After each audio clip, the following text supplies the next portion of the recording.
नमस्कार, मैं मधु शुक्ला आप सभी का हार्दिक स्वागत करती हूँ।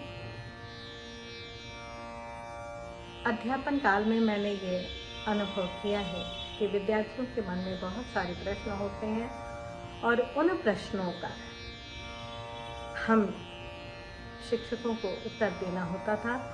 तो मैंने सोचा कि मैं जो विद्यार्थी मैं पढ़ा रही हूँ उनको तो शिक्षा देती ही हूँ, उनके साथ साथ वो विद्यार्थी जो दूर दराज में बैठे हुए हैं उनके लिए भी कुछ कहूँ, कुछ करूँ, ताकि उनकी शंकाओं का समाधान हो सके। तो सारेगामापा, इंडियन आइडियल ये सब देख देख के बहुत सारे विद्यार्थी संगीत सीखने आते हैं। उन्हें लगता है कि आज हमने संगीत सीखा कल मंच पर, किंतु इसकी गूढ़ता, इसके गांधीर्य को जानना भी और उन्हें बताना भी हमारा उद्देश्य है। संगीत अगर सामान्य भाषा में कहें तो स्वर, ताल, पद, इसमें अपने मनोभावों की अभिव्यक्ति कर देना संगीत कहा जाता है। किंतु जब हम शास्त्र के रूप में इसकी बात करते हैं तो हमारे ग्रंथों में लिखा गया है कि सम्यक रूपेण गीयते गीतम इति संगीतम, अर्थात जो भली भांति गाया जाए, सम्यक रूप से भली भांति गाया जाए उसे संगीत कहते हैं। हम जब साइंस में कोई प्रश्न करते हैं तो हम लेटेस्ट की तरफ जाते हैं कि नया क्या आविष्कार हुआ, नए क्या विचारधाराएं आई, नया क्या शोध आया है। किंतु जब हम संगीत में प्रमाण की बात करते हैं तो हमेशा हम अपना पीछे मुड़कर देखते हैं, और पीछे भी बहुत पीछे 13वीं शताब्दी में हमें जाना होता है, जहाँ पे ग्रंथ रचा गया संगीत रत्नाकर। जब हमें संगीत रत्नाकर में भी अपनी शंकाओं का समाधान नहीं मिल पाता है तो फिर हम जाते हैं 4वीं या 5वीं शताब्दी में, जो कि महर्षि भरत द्वारा रचा गया ग्रंथ है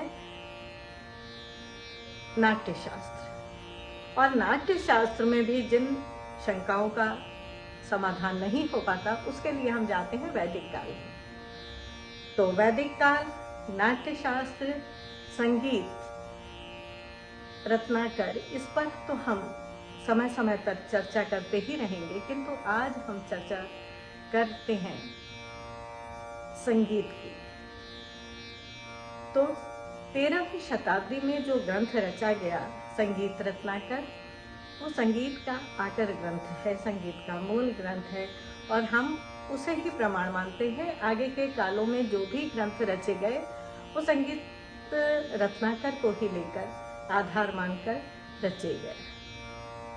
संगीत रत्नाकर में संगीत के विषय में पंडित शारंग देव, जो कि शैव धर्म के बहुत बड़े प्रकांड आचार्य थे, वो लिखते हैं कि गीतम वाद्यम तथा नृत्यम त्रयम संगीतम उच्यते, अर्थात गीत, वाद्य तथा नृत्य तीनों कलाओं के समावेश को संगीत कहते हैं।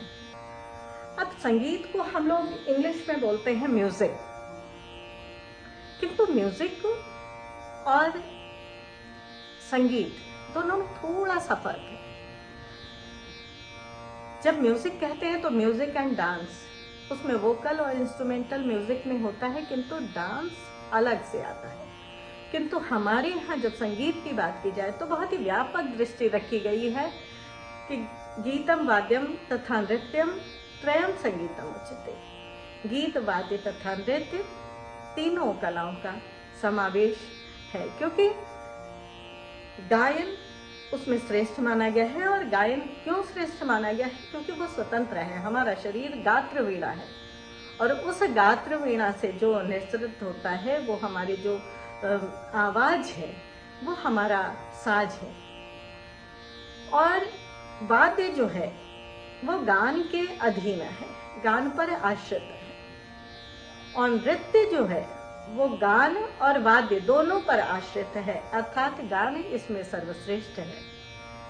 तो हम संगीत के बारे में आज के क्लास में इतनी ही जानकारी लेते हैं, और आगे इससे जुड़े हुए अनेक विषयों को हम आपके सामने चर्चा करेंगे। नमस्कार।